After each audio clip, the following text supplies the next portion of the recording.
packed up for our next adventure. But before we leave, we want to talk to you about our winter snowbirding experience in Florida. How we planned, where we went, what we did, what you might want to think about when you make your plans for snowbirding. We'll see you after the intro.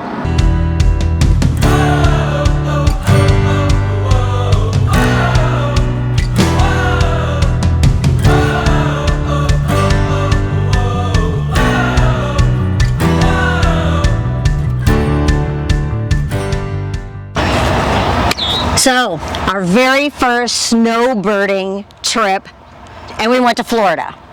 We did, and it was pretty, I would have to say it was pretty amazing. It was a good trip, yeah. So, we thought when we retired, what's this gonna look like? I think we've talked about that before. And we thought, of course, we wanna go south, but where do we wanna spend our winters? Florida, Texas, Arizona? So we figured it was the easiest the first year to go to Florida. We have friends there, so that would make it a little easier, and so that's what we decided to do.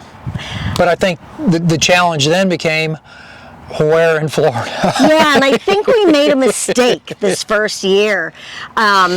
Looked all around, you know, we're pretty thrifty with our money. We want to get a good bang for our buck. So I looked all over the place, and of course we didn't start until too late. These RV parks, they start booking a year in advance. So, you know, in January, beginning of January, you better know where you're going and call to make your reservations. We didn't quite get there. I think it was April before we finally decided on some place to stay. We started looking south of Tampa, but really weren't finding much of anything. We had our criteria. That was priced reasonably. That was priced reasonably. Yeah. Yeah.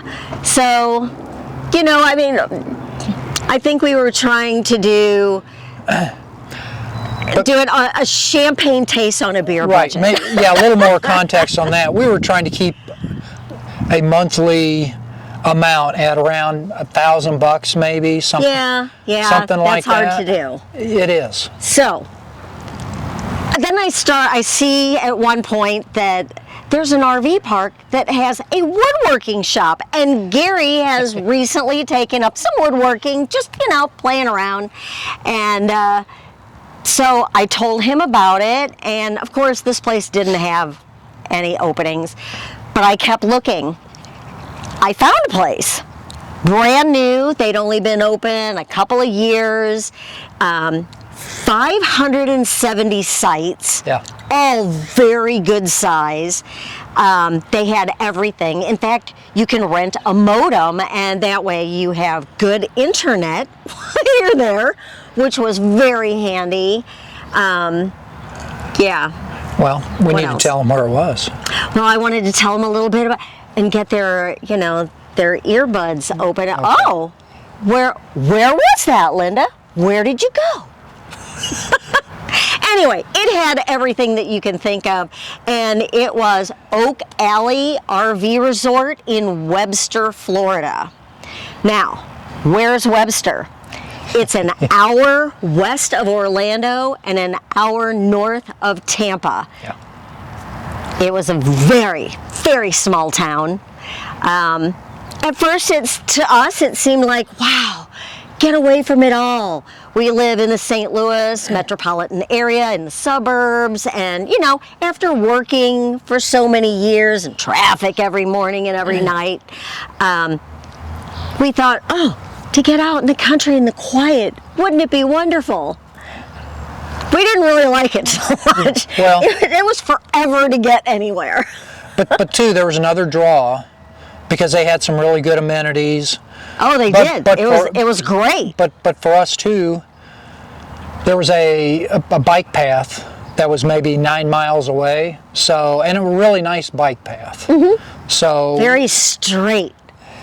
Yeah. 29-mile bike path. The Van Fleet bike path. So. Mm-hmm. I mean, I think that helped to make our decision. We were looking for places where we could ride our bikes during the winter, and that was the one that was closest to us. So that was a big draw. And they had openings. What about the other place that you kind of fell in love with? Doji's! So they have like no restaurants there except this one place. Donuts and fried chicken. Can't go wrong. They did have probably the best donuts I've ever had in my life, and the people that worked there, they were amazing. Love them to death.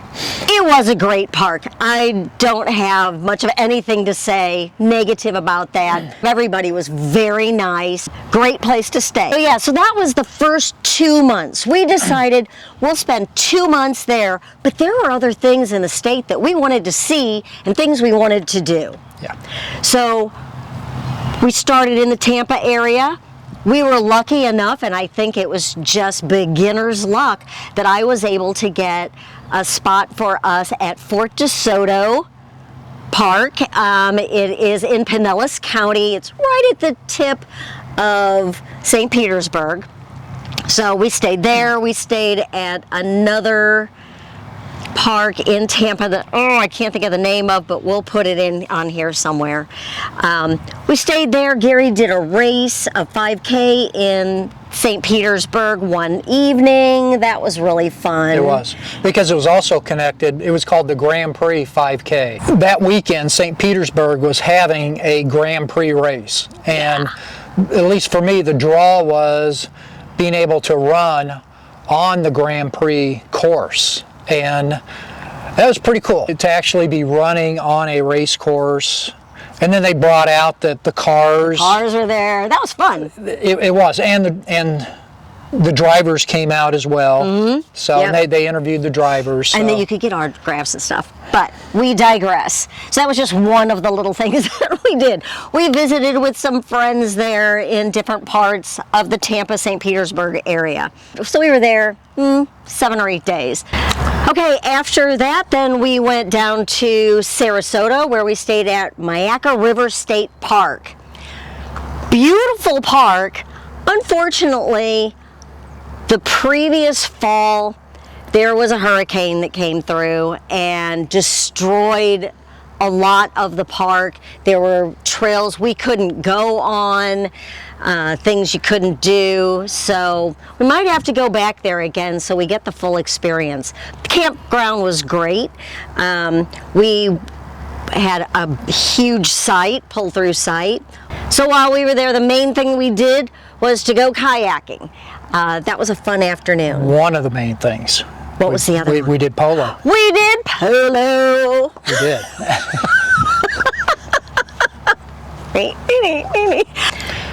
Back in the day, Gary played polo. Now, you know, there's a lot of people out there that... Not water polo either. No. Hence this. Sorry, I'm getting giddy. Back in his younger days, Gary was a polo player. And so, you know how a lot of people want to go to every baseball stadium in America? Well, we've decided that that's something similar that we're going to do during our travels. We're going to go to polo matches wherever we can find them. So we were lucky enough to find that Sarasota and West Palm Beach both have polo clubs. Really good polo clubs. Well, West Palm Beach being the elite. Yeah. Very elite. Yeah, but we still saw really good polo in Sarasota too. Yeah. It was very enjoyable and very, very competitive. Yeah. After that, then we went to Melbourne to visit some friends. We watched a friend of Gary's play baseball. Another favorite activity that we did, and we've been holding our breath, hoping that the weather was going to really allow for it, but we saw 2 SpaceX launches. Yeah. One in the evening, which was kind of different, and then one right before noon. And it was pretty amazing. Yeah. I mean, we had I mean, we weren't right on site, but we were just maybe 5 miles away, and it was just a great location for us to see the rocket. Right. See both of them launch. Actually, the campground that we were staying at just outside of Melbourne, they had in the back of the campground is a little park area, and you stand there and straight across from you is where the rockets are launching. I mean, everybody would hang out there and watch the launches. It was great. It was. After that, we went down to West Palm Beach, where it was pretty activity filled the whole time we were there. There was a lot to do down there. Yeah, we went to Jupiter and watched our St. Louis Cardinals spring training game. What else did we do? Well, we saw another polo match. We saw the high-end best polo. of the best. We went down to the Everglades while we were there one day and did a bike ride on Shark Valley Drive, and we went for our first airboat rides. That was exciting too. It was. The best part for me, though, I think, other than the airboat ride, was we went over to Palm Beach, which, if you don't know, I didn't. It's actually a little island, like a little barrier island, right off of West Palm Beach. There is a trail there on the west side of it I think it's called North Lake Trail. It's phenomenal. Gary ran, I rode my bike, and I don't even know if you call it riding because I stopped and took pictures and videos so much. But beautiful flowers in bloom, mansions on one side, skyscraper yachts on the other side. It was amazing. It was beautiful. I would say between the yachts and the mansions, there was something to see on every turn. After that, we went back up to Melbourne to see our friends one last time. They have just gotten their first RV, and we're looking forward to spending some time camping with them in the future. And then it was out of the state, and on our way home we decided to stop in Savannah, Georgia. We were there for 4 days. 2 days it poured down rain. Yeah. So we only had really 2 good days of sightseeing, but I think we made the most of it. And then we went up to Charlotte to see Gary's brother for a couple of days, and we headed home. So we packed a lot into our 3 months, especially that last month. Especially March. Oh my gosh, March was just insane, but I loved it. Okay, something else to keep in mind if you're trying to get into especially state and national parks, there's a website called wanderinglabs.com. You can go in there and say, I want to stay at Fort DeSoto Park between these 2 dates. And their algorithm will go in and look like every 2 minutes until that date that you want to be there for openings. And you can get an email, a text, or both, and then you can jump on it and hopefully get a site. Keep in mind, there's a lot of other people that are trying for those same sites and those same really popular parks too. I would say another thing too is, especially if you're going to be in Florida or some of these states where they've got pay tolls. This is a good one. Yeah, there's several of them out there, but get something where you're not paying the premium price. Yeah. So, you know, if you don't have the Sun Pass or whatever it is, you get billed and it's like twice as much. Yeah.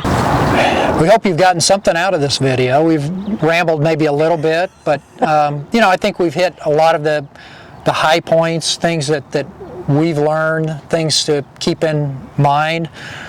You know, anywhere you go, there can be a lot of things to do. You just need to find out what it is that is your passion and go out and do it and enjoy it. Yeah. So turn around here, Linda. Oh. So like the back of our shirt says, you'll never know unless you go.